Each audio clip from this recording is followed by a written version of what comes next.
The film takes place in April 2017, when the United States Air Force dropped the MOAF bomb, the most destructive non-nuclear explosive, in a remote province of Afghanistan. According to the official report, the bomb was used to eliminate a group of terrorists, but rumors indicate that its true target was far more sinister. 2 days before this explosion, we meet Kate Zinkler, a captain in the British Air Force, who bids farewell to her family as she embarks for the province of Nahar in Afghanistan. There, she begins flying over the area alongside her colleague Terry, who was having an ordinary day until enemy missiles started attacking. Their jets quickly sustained damage, leaving them no choice but to eject. Upon landing, the terrorists immediately locate them, and Terry makes the mistake of trying to shoot back, resulting in him being hit in response. Kate pretends to be dead, so she can execute an enemy and use him as a shield to take out the others. At that moment, the dying Terry manages to save her when she runs out of ammunition.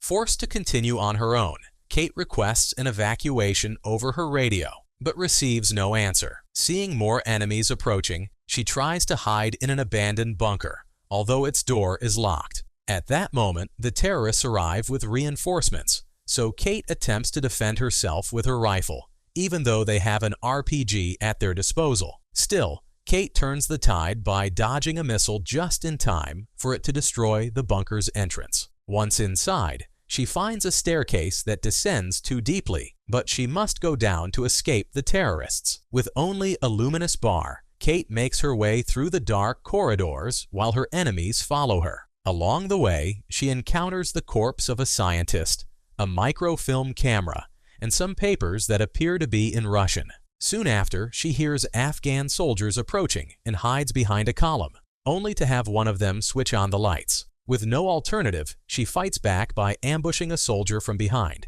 and seizing his rifle as the others open fire. In the chaos, they accidentally destroy a capsule from which an unknown, seemingly dead creature emerges. Running low on ammunition, Kate manages to hide in the lower pipes, forcing her enemies to try to track her down.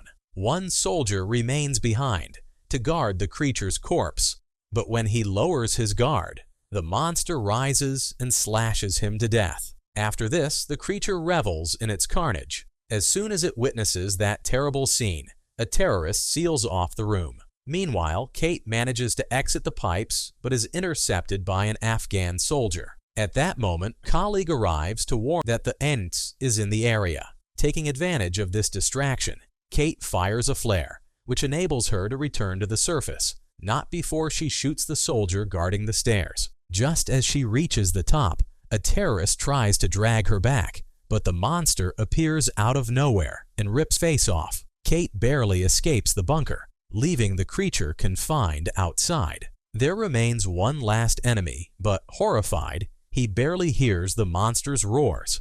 After a long trek, Kate is accidentally run over by a squad of American soldiers who were searching for her. At least they find her at their base. Kate then meets Commander Roy Finch, to whom she tries to recount what she witnessed in the bunker. Although his soldiers had been in that area for some time without discovering such a place, the commander, unwilling to risk more lives, decides to confiscate the microfilm camera based on her story. Everyone considers her a lunatic, except for Sergeant Tom, who shows her some empathy. Tom explains that Finch was once a colonel, but during one mission he was overly reckless, resulting in the deaths of 2 of his colleagues. Consequently, he was demoted and sent to Nahar, the perfect place for those who deserve punishment. After that, Tom introduces Kate to his entire squad: kleptomaniac Lafayette, the Vato Everett, womanizer Serrano, and Dr. Wilkes, who is addicted to pills. As for Tom, his burden is the loss of the men who died under Finch's command,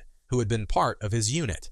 After Wilkes treats her wounds, Kate attempts to tell them about the refuge and the phrase written at its entrance, which none of them understands. Then Kabir, the terrorist who fled from that place and was captured by the Americans, intervenes. He explains that the phrase is in Russian and means "do not open." He also confirms Kate's account. In the next scene, we see that the creature from the bunker wasn't the only one. There were more inside the capsules, in a state of ecstasy until now. After awakening, the monsters join forces to reach the surface and reopen the bunker door. Back at the American base, Kate blames Kabir for killing Terry, although the man explains that he was merely the driver for the terrorists who had held his family hostage. Not far away, Serrano replaces Everett on watch, but moments later, all that remains of Serrano is a helmet and a bloodstain. Upon learning this, the remaining soldiers take up their combat positions, and using night vision goggles, manage to spot the creatures. Although they defend their position well, one monster reaches Everett and severs his jaw with a single blow, while Finch, requesting reinforcements, is confronted when a monster falls into his tent, which he then dispatches with several shotgun blasts. While these creatures can die, there are so many that the soldiers begin to fall like flies, even one who tried to hide in the bathroom. Meanwhile, Kate is unable to join the battle because Finch has also confiscated her weapons.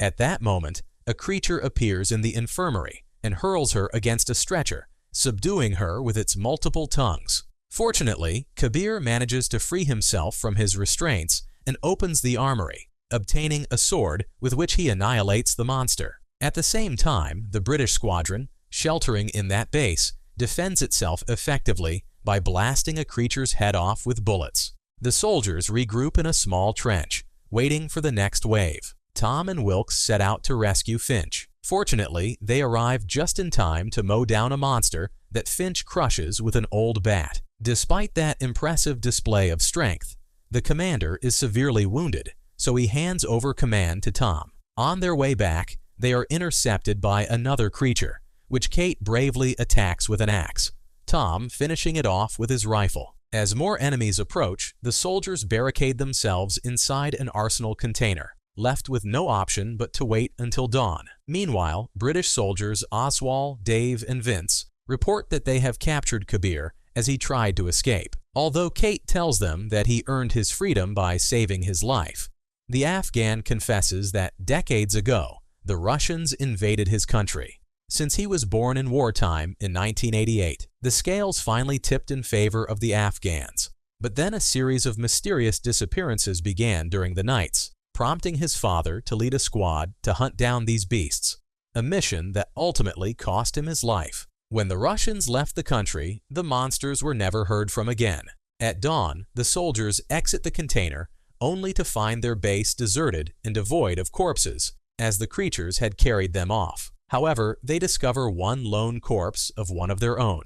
Wilkes examines it, discovering that although its body is very resilient, it is extremely sensitive to sunlight. Upon opening its stomach and seeing its organs, Wilkes realizes that they are human. At that moment, Finch regains consciousness to confess that he had already heard rumors about the Soviet bunker, but could not confirm them until he saw the contents of the microfilm. It turns out that in 1979, the Russians found an alien spacecraft that had crashed in Afghanistan, and what was inside was so valuable that they decided to invade the country just to claim it for themselves. As a result, they began experimenting with the alien DNA and combining it with human DNA.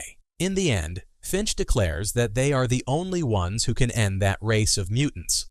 But suddenly, the one who was dead rises and attempts to invade Kate's brain with its tentacles. Fortunately, her comrades manage to capture it, and at that moment, Finch launches himself at it with a grenade, sacrificing himself in the process. With the soldiers gone, Tom decides to remove Kabir's handcuffs. Shortly after, Kate begins feeling dizzy, as the monster apparently tried to siphon her thoughts, with Kabir explaining that it was attempting to learn human tactics. After reviewing his situation and resources, the squad prepares to attack the bunker. Once there, they plant C4 charges deep inside before detonating them. Tom finds a medallion that had fallen from Kate, but when he returns it, a monster emerges from the depths and drags the soldier away. Despite this, Tom manages to survive and informs them via radio that they must continue with the mission. Although Kate does not intend to let him die, Wilkes uses the winch of a military vehicle to improvise an elevator so that his comrades can descend. But as soon as they reach the bottom,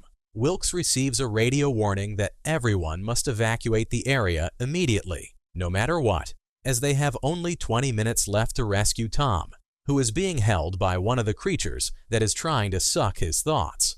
However, Tom manages to bite one of its tentacles and kill it with his knife. Meanwhile, the squad advances through the laboratory, where Kabir finds the corpses of the missing villagers, people who were to be used as nourishment. At that point, Kate discovers a window that leads to an aquatic cell, housing the original alien creature. Finally, Tom reunites with his comrades, bringing along a monster with which they expend their last rounds, while simultaneously, Wilkes is surrounded by a group of terrorists defending themselves with a vehicle-mounted turret in the laboratory. The squad, too, becomes surrounded by creatures that had been hiding all along because they knew Tom would be sought. Nonetheless, they manage to reach a corridor where Oswald volunteers to keep the door closed so they can escape. Unfortunately, Lafayette becomes lost along the way, encountering a monster whom she manages to defeat using kitchen utensils and brute force. But another awaits her, and when Tom arrives to rescue her, the monster has already devoured her head. Meanwhile, Wilkes struggles with an Afghan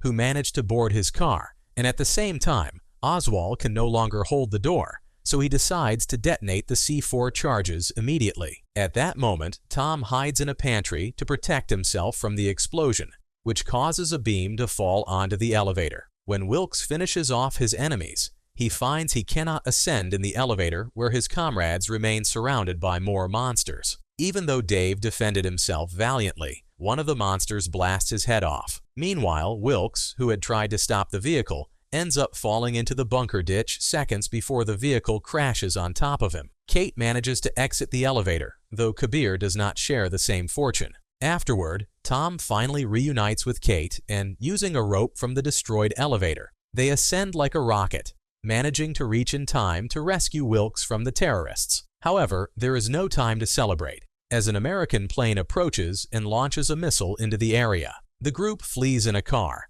and ultimately the missile hits its target, though Kate and her companions are already outside the impact zone. At the same time, Special Operations soldiers arrive at Finch's base, and upon finding his corpse, deliver the grim news to his colonel, the very person to whom Finch had previously reported about the monsters. In the final scene, Kate, Tom, and Wilkes prepare to leave after watching the explosion. Although their car is not operational, they hope that no terrorists, or worse, monsters, are nearby.